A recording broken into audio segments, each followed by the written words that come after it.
Magandang umaga. Gusto ko lang i-vlog sandali. Itong isa na namang proyekto ni Pulong Duterte na kasama sa 51 billion at i-feature ko rin yung dati niya ng proyekto na kasama rin sa 51 billion. Hindi naman niya tinatanggi na may 51 billion na proyekto siya. Ngayon, ang hearing kanina, pilit na nililihis na nila ni Jinky Luistro, ni Janet Garin, at ni Terry Redon, yung mga bata ni Tambaluslos, ang issue sa usapin nga sa panahon ni Duterte daw, may namimigay din daw si Diskaya at saka may proyekto din daw si Pulong. Gusto pala balisin. So ngayon, ito ngayon ang ating gagawin. In fairness to everybody, including Pulong, including Jinky Luistro, at saka sila ni Terry Redon, at sa mga kasama na dyan, isama mo na si Saldico. Ito po ang katotohanan. Ito po yung proyekto ni Pulong na huling proyekto niya na ngayon ko lang nakita. At ito'y may video, may salitang Bisaya o i-translate ko lang. Pero pakinggan lang natin. Siguro naman may makukuha naman tayo mga kahit konting mga kaalaman. So ito muna sa itong lugar nito sa flood control sa Calyawa, Davao City. Ito. Pagtapos niyan, daling ko naman kayo doon sa may Esplanade. Ito po yung flood control ni Pulong Duterte sa Calyawa, sa Davao City. Makikita mo ang tibay ng revetment niya. Yung parang pampang. Imbis na pampang, ginawa niya, nilagyan niya ng revetment. Okay? Ito po yun. Ni ang nawong sa flood control diriya sa may Calyawa, Davao City. Ito daw ang flood control dito sa may Calyawa, Davao City. O tingnan mo, maganda pagkapasok ng pagkatasok ng sheet file. Yan. Hindi mo lang nasisira. Halata na ilang taon na ito. Sheet nga gipaslak ni gawas para ipakita sa tanan. No, natakaroon diriya sa may Calyawa, Davao City. Ning diriya na lugar, grabe yun ni kaliblib. Kung taga Davao City ka, familiar ka so diriya nga grabe kaliblib og tago. Grabe daw, liblib daw yan ang lugar na yan. Kung familiar ka, taga Davao City ka. Medyo tago yan mula sa Davao City. Po ang maong lugar, to be honest, o prangka nga pagka-istorya kadako sa Davao City na naitulo ka congressman sa mga kontraktor diha. So nga jo dinyo trabaho ang inyong gihimo nga proyekto kay daghan magsuroy-suroy karong panahon. Especially diriya sa Davao City kay kita ray gibantayan diriya sa kalibutan tungod sa kapispol o kasipti sa maong lugar. Sila na binabantayan. Taga Davao lang binabantayan. Sa katong mga nangita og flood control yang dapita. Katong nag-PM sa kuha. Kunin na akong resibo dam, ante. Ito na yung resibo na hinihingi mo sa akin. Ito pinuntahan ko talaga. Tinagalog ko na para mas maintindihan mo ng todo. Ito yung flood control ng Davao City. Tingnan mo na lang. Ito nakita nyo na? Nakita nyo na? Ano? Ano sa tingin mo? Ano sa tingin ko? Ano sa tingin niyo? Sa palagay mo? Paki-comment naman. Paki-comment. Sige na. Unang bihira ra jud og tarong nga politiko karong panahon. Ay kasagaran ang nakwartahan ilaharang pamilya. Grabe! Kada eleksyon sige ragpasalig na unsa naman taon mo. Kadaog ninyo diretso na lagi ang pangako. Pero diri sa Davao City kada eleksyon dili jud makadawat og piso kay wala doy panghatag mo bugas dilatawa kay makamkam basta maganda pagkagawa. Ayuda matibay nga eleksyon daghan kayong salamat sa ayuda, grabe. Pero ang butante landslide lang gihapon, grabe. Mao nang diri sa Davao City namo sa mga proyekto nga nahimo mingon nga nangurakot ang mga Duterte bahala kung nangurakot na sila basta kay namin nakita nga proyekto nya wala mi gipanguto mas kinsa imong pangutan-on sa mga Duterte makabalo gina sila nga kanang nagigipanguhan gikurakot at nakita yung eksakto pagkalagay ng sheet file. Akong pangutana ganahan baka sa politiko nga puro rakurak dakot unya walay gihimo nga serbisyo sa inyong lugar. Kumusta man ang politiko diya sa inyong dapita? Sige daw. Kumusta man mga politiko sa inyong banda? Unsay nakita nga proyekto? Aminaw ba to baga sa ako ang pangutana? Unsay nahimo nga proyekto sa inyong politiko? Grabe. Ano daw ginawa ng inyong politiko sa inyong Halos proyekto? lahat ng mga senador Uni ang nawong sa flood So na mayroong ngayon, public works project. control diriya sa may Kalyawa. dadali ko kayo ngayon dito sa Kwan. Yung isang project ni Pulong Duterte.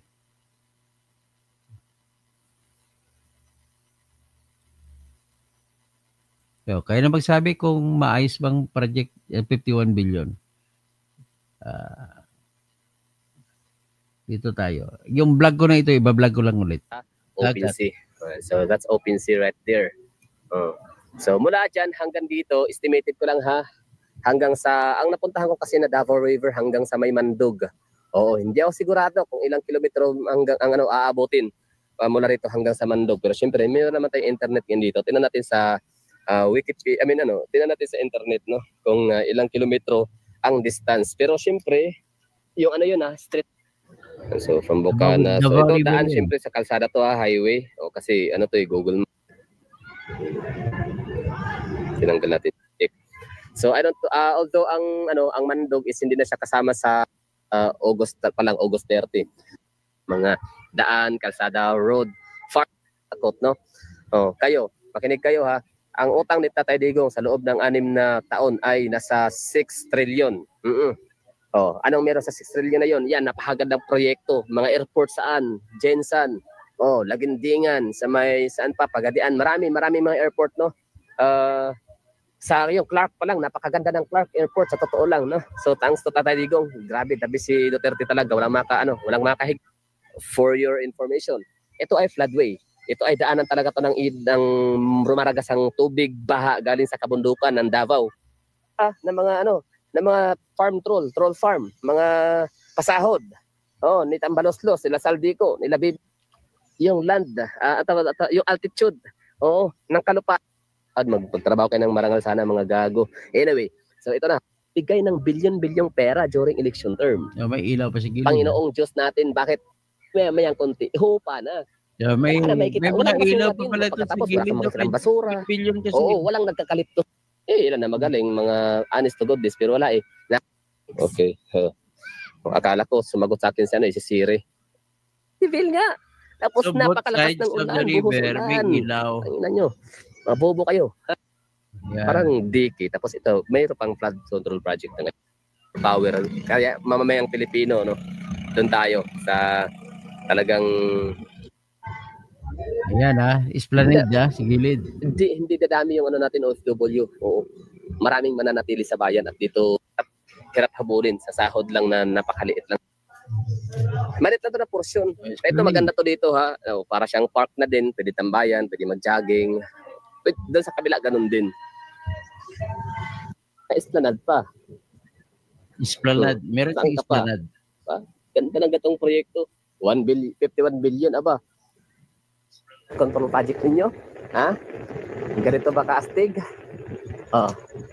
Flood control project to ha. Hindi to park sana ha. Hindi to plaza. Pero yan, siyempre, malaking pera yung 51 billion. Ginawa na rin park. Hindi lang to ha. Hindi lang to. Yung isipin, ito na yun. Naglaro mga bata. Pipit, Agi, dadaan. Agi lang to. Agi, dadaan na ako. Di ba? Ganito ba sa lugar nyo? Ganito ba ang nyo? Anong nyo nga? Kita nyo sa Bini Abante. Shout out. Sa Maynila. Patingin sa City of Manila. Sa iyong distrito. Ganito ba flood control project? Mas maganda pa Esplanade dito kasi Esplanade yung Pasig River. Billions din, di ba? Billions sa inyong mga proyekto dyan. Pero hindi ganito kalanda. Ito, ilog pa to ha. Pero talagang hindi ito natutuklap ng tubig baha. Kaya ang pieces ng binaha Davao. Walang sira Pinapunan ng maraming tubig. Kumbaga halos lahat ng tubig. Ilang beses mo baha, umapaw. Pero hindi pa natuklap. Kita nyo naman, hindi pa rin siya natuklap yung namin mga ripraps. Di ba? Nananatili pa rin solid, di ba? Saka may ilaw. Didiis lang yan. Duterte. Die hard supporter. na hanggang ngayon, solid pa din. Oh. Whenever dies, we multiply. Madilim na dito pero huwag kayo mag-alala, kulto lang meron sa Davao. Hindi ghost project ha. Oh. Ito, kinatatakutan ng mga taga Davao ay baka may baka may mga aswang, gano'n, no? Pero wala kang katapatan dito na baka itong cellphone ko na hawak ko ngayon, mahal, may presyo din to. Pero itong hablutin, pero hindi gano'n ang mga taga Davao. Maana kami sa aming Tatay Digong, maana kami sa aming VP Sara Duterte, maana kami kila Mayor Baste, nagmana kami kila Pulong, nagmana kami sa mga Duterte na hindi kami nangingialam ng mga gamit ng mga gamit. Di ba? Hindi kami nangingialam ng mga gamit na pagmamayari ng iba. Ito na yung bukana, ito na yung pinaka-end point. Dagat na yan. Kailan yun, no? Yung kabila, hindi pa natin napuntahan. Hindi pa natin nakita yun. So, ito na yung pinaka-dulo yata. Open sea. Wala nang ilaw dito. Wala nang ilaw.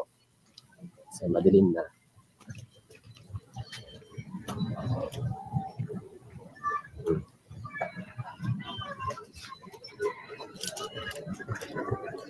Cute na yan. Wala na. Ito yung dodo. Point. Ilog sapa na yan. Dagat na.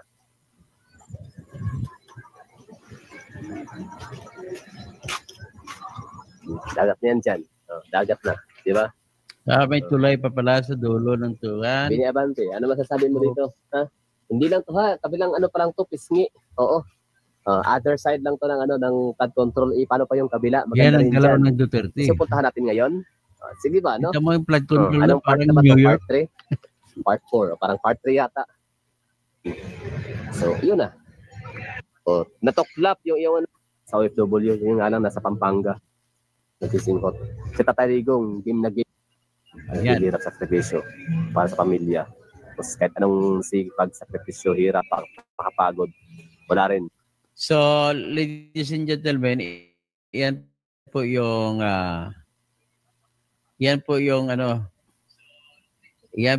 flood control project ni Pulong Duterte na 51 billion. So, tingnan natin yung litrato, sa litrato. Mas magandang kuha kasi sa litrato eh. So, anyway, ayos na tayo dyan. Yung isa tong flood control project din, ibalik natin konti para makita nyo rin. Tapos bahala na kayo maghusga. Kung sino mas ilang beses na dinaanan ng baha to, hindi natuklap. Yan.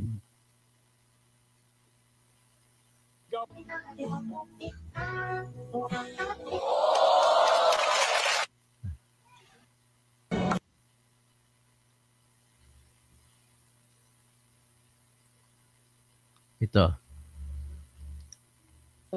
Davao City. Ang plain sheet nga gipaslak ni gawas para ipakita sa tanan. No, natakaroon diriya sa may Kalyawa, Davao City. Ning diriya na lugar, grabe yun kaliblib. Kung taga Davao City ka, pamilyar ka so diriya nga grabe kaliblib og tago ang maong lugar. To be honest, og prangka nga pagka-istorya kadako sa Davao City na naitulo ka congressman sa mga kontraktor diha. Kung nga jud ninyo trabaho ang inyong gihimo nga proyekto kay daghanag magsuroy-suroy karong panahon na. Especially diriya sa Davao City kay kita ray gibantayan diriya sa kalibutan tungod sa ka-peaceful o ka-safety sa maong lugar. Grabe! Ito mga nangita og flood control yang dapita.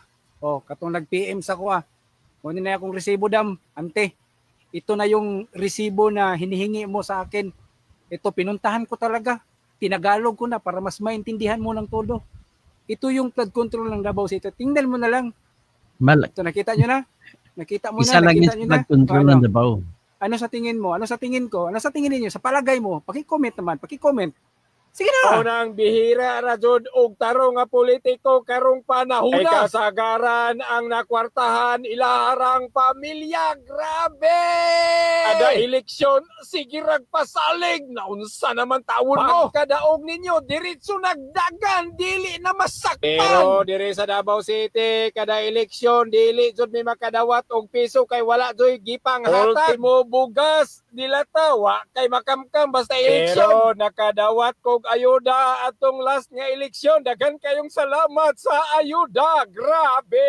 Pero ang butante, landslide lang gihapon. Grabe! Mao nang diri sa Davao City, namon sa mga proyekto nga nahimo. Mingon nga nangurakot ang mga Duterte. Bahala kung nangurakot na sila. Basta kay namin nakita nga proyekto. Nya wala may gipanggusto. Mas kinsa imong pangutan-on sa mga Duterte. Makabalo gina sila nga kanang nagigipangbuhat. Isa naman gikurakot. Nya wala dyan kayo nakita nga proyekto. Sige daw, pangutan-on ta ka. Baga akong pangutana. Mas ganahan baka sa politiko nga puro rakurakot. Unya walay gihimo nga serbisyo sa inyong lugar. Kumusta man ang politiko diya sa inyong dapita? Sige daw, kumusta man unsay gihimo, unsay nakita nga proyekto? Paminaw ba to baga sa ako ang pangutana? Unsay nahimo nga proyekto sa inyong politiko?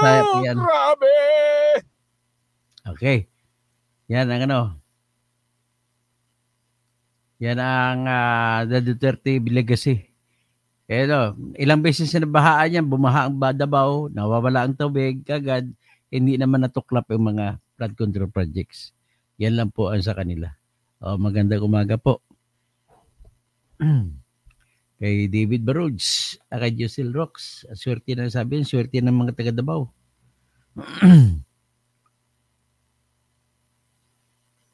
Okay.